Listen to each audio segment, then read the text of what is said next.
Capítulo 6. Programando alegría, emoción. La emoción es esa alegría codificada en la actividad de ciertos circuitos del cerebro que nos mantienen vivos. Sin la emoción, sin esa energía base, nos encontraríamos deprimidos, apagados. Alguien con una emoción apagada no podría ver y darse cuenta ni siquiera de un elefante que pase junto a él. Y esa emoción puede apagarse por muchas y varias circunstancias. En el niño o el adolescente o en cualquiera que viva en sociedad, cuando tal apagón ocurre en el niño, sus consecuencias para la vida en el colegio, para aprender y memorizar, son obviamente muy negativas. La emoción, el origen de su propia palabra, indica movimiento, interacción en el mundo.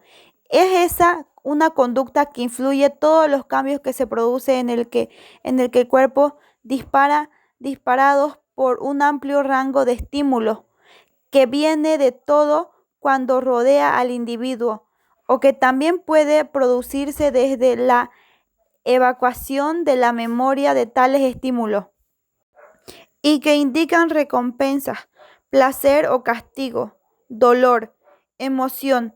Es también el medio de comunicación más poderoso que existe y con el que se han mantenido vivas millones de especies animales, en particular los mamíferos y más en particular los seres humanos. El cerebro límbico o emocional y el tronco del encéfalo, y en ellas principalmente la corteza prefrontal, orbitaria, amígdala, hipocampo, hipotálamo y la sustancia reticular activadora ascendente son las grandes áreas cerebrales que albergan principalmente los circuitos neuronales que codifican para la emoción. Son circuitos que mientras estamos despiertos se encuentran siempre activos, en alerta, y nos ayudan a distinguir estímulos importantes para nuestra supervivencia. Las emociones encienden y mantienen la curiosidad y la atención, y con ello el interés por el descubrimiento de todo lo que es nuevo, desde un alimento o un enemigo a cualquier aprendizaje en el aula. Las emociones, en definitiva, son la base más importante sobre el que se sustenta todos los procesos de aprendizaje y memoria. Y hoy en neurociencia se conoce bien las emociones. Sirven, entre otras muchas funciones y de forma destacada, para almacenar y evocar memorias de una manera más efectiva. Y es que a nadie se le escapa de todo acontecimiento nuevo asociado a un episodio emocional, bien sea de placer o de dolor. Permite un mayor y mejor almacenamiento y evocación de lo sucedido. También la información emocional es básico para la elaboración de cualquier función mental y el buen funcionamiento de las relaciones sociales. Es más, las ideas, que son los átomos del pensamiento que se elaboran con los circuitos neuronales de las áreas de asociación de la corteza cerebral, ya lo hacen impregnadas de significado, bien sea placentero o doloroso, o de la amplia paleta de colores emocionales que contribuyen al mundo humano. Por tanto, la emoción es también un integrante básico del proceso cognitivo de razonamiento. Hoy comenzamos a saber que el binomio emocional cognición procesos mentales es el binomio indisoluble, y ello se debe al diseño del cerebro y a cómo funcionan los abstractos, los conceptos y crea el cerebro. No son asépticos de emoción, sino impregnados de ella.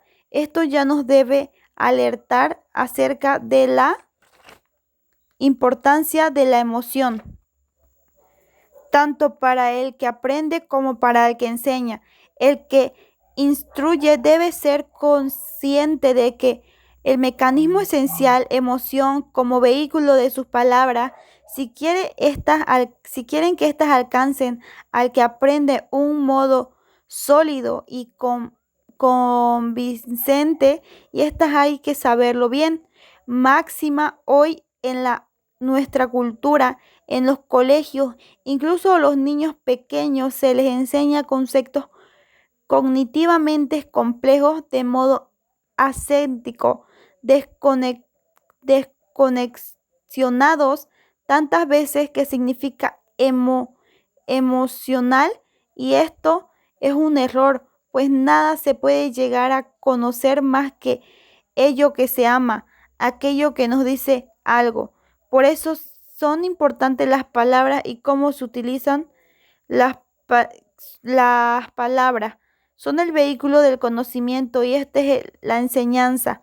Debe ir acompañado de la emoción. La palabra aún hoy en día, de tanta accesibilidad de los medios técnicos, sigue siendo un centro en el que se enseña, utiliza la palabra, lo mejor que puede, y a partir de la palabra, de cómo se utiliza y cómo se entona, se puede crear se puede crear ese atractivo capaz de activar la atención del que escucha y aprende.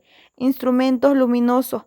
Va desde el tiempo de Roma clásica, desde la palabra de la Roma de hace más de 2000 años, hacia Marcelino Méndez. El arte de utilizar la palabra en público con corrección y belleza, sirviéndose de ella para simultáneamente agregar y persuadir, tuvo en Roma un uso temprano y prolongado. En Roma la oratoria impregnaba gran parte de la vida pública y su valor era reconocido en los tribunales, discursos judiciales, en el foro, discursos políticos y en algunas manifestaciones religiosas. Y termina don Marcelino. El arte de hablar bien se convierte también en un instrumento educativo de primera magnitud. Pero no solo la emoción es relevante para la palabra, y está no solo con la palabra hablada o escrita en la lectura, sino también está para las matemáticas.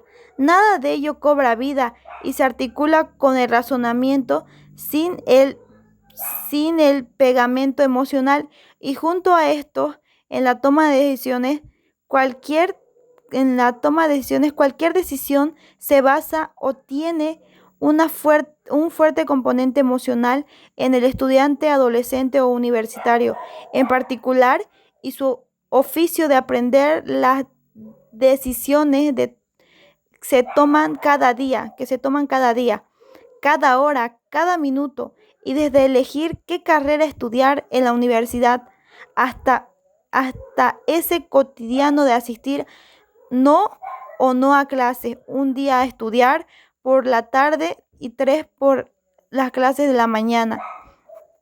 Con qué asignaturas comenzar o dentro de las asignaturas escogidas, con qué tema hacerlo y dentro de ese tema, qué trozo según se sepa mejor o peor el tema, o presentarse o en el examen evitando o aceptando el castigo del supuesto, y así a un largo etcétera, donde miles de pequeñas decisiones se basan en las emociones, es decir, en lo que más nos gusta versus en lo que menos. Es el placer versus displacer. A todo lo que antecede hay que poner un añadido importante referido a ese componente de emociones genuinamente humano. No son los sentimientos, estos a la reacción subjetiva de las emociones.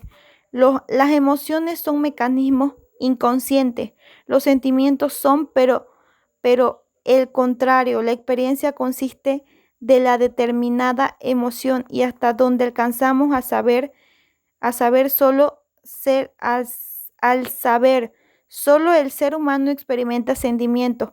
Los sentimientos son el proceso que nos lleva a conocer emociones a través del miedo, placer, frustración y encontrar esos sentimientos de bienestar entre muchas y diferentes situaciones personales.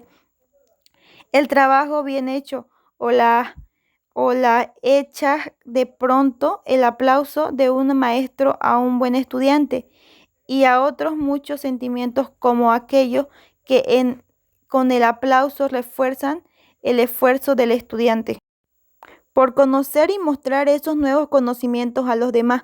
Todo ello es una poderosa influencia en el mundo, no solo del que aparenta, sino también el del que enseña. Hoy se habla mucho del apagón emocional que ocurre en muchos niños en algún momento de su periodo escolar y que se ha relacionado con el hecho de vivir en una sociedad estresada, cuyas consecuencias alcanzan a la intimidad de la familia y las relaciones familiares.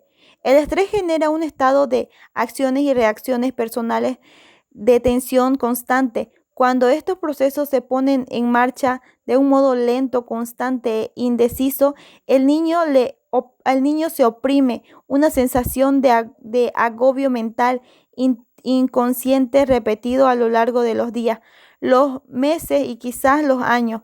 Lo cierto es que una vez entronizado este estilo de vida, se instrumenta una respuesta orgánica patológica permanentemente y esto producido por una mirada de factores. Se vive en muchas familias y preocupante y repercute en el niño, al que puede afectar en la estructura de su cerebro como el hipocampo y por tanto, como señalamos en capítulos anteriores, en su proceso de aprendizaje y memoria. Pero además algo tan importante como esto puede afectar a la emoción misma y a partir de eso, de ella, sobre los mecanismos codificados sobre la curiosidad y la atención. Por tanto, es, ese es con el apagón emocional cuando aparecen los problemas, muchos de ellos graves, en la conducta de los niños y que se expresan mayormente en el colegio y en la hora de aprender y memorizar. Desde ese entorno familiar puede nacer un niño con estrés, no expresando en ninguna normalidad cognitiva especial o hiperactividad o síntomas represivos clásicos, sino simplemente con una cierta apatía manifestada con una atención baja, difundida y dispersa y que nunca demasiado pronunciada, que repercute en el rendimiento mental en el colegio. El estrés es ciertamente una actividad cerebral y conductual, fisiológica y consustancial a nuestros estilos de vida. Durante millones de años, por los estilos de vida han cambiado en el hombre moderno y ello ha dado a llegar a la patología de estrés y con ella referido de nuevo a los niños expresando el o la posible falta de sueño profundo suficiente y reparador, mecanismo cerebral esencial para producir y alcanzar la consolidación de todo lo aprendido de modo relevante durante el día. Hay síntomas como la irritación y desatención que hemos mencionado. Cuando este proceso se pone en marcha, altera la conducta del niño de un modo poco operante. Hoy se conoce como un tratamiento efectivo y poco costoso que mejora los síntomas producidos por ese tipo de estrés. Me refiero a la práctica del ejercicio físico aerobótico. Los efectos del ejercicio físico aerobótico funcionan en cualquier edad, desde el niño y al adolescente, al adulto y el anciano. Este tipo de ejercicio practicando con regularidad relaja las respuestas estresantes, este ejercicio y modula y cambia la configuración del cerebro en aquellas áreas que tienen que ver con el aprendizaje y la memoria. De esto se ha dado cuenta los especialistas y frente a la idea surgida hace unos años, en particularidad en Estados Unidos, de que había que trabajar el número de horas semanales dedicadas en la gimnasia y deporte, dedicarse en un hogar al duro aprendizaje abstracto, ahora de nuevo a la luz de los beneficios que sobre el cerebro producen ejercicios físicos aerobóticos que se han regresado a la idea de potenciarlos, dedicarlos tiempo suficiente en los colegios.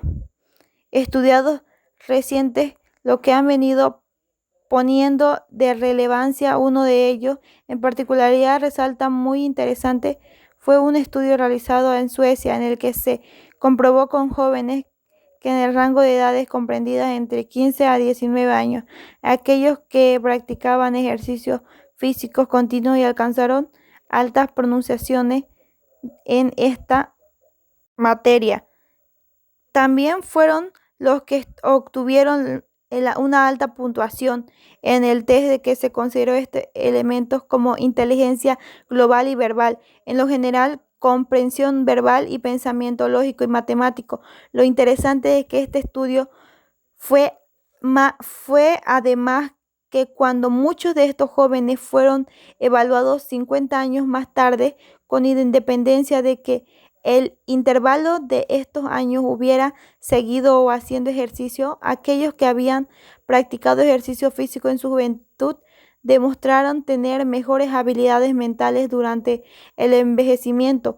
Eso tiene que ver con lo que se conoce como reserva cognitiva, y es que hasta hace bien poco tiempo se pensaba que los efectos de la práctica del ejercicio físico sobre el cerebro no eran acumulativos, es decir, no creían que el ejercicio físico realizado a edades tempranas no influían en absoluto si luego no se seguían practicando. Durante el envejecimiento tardío,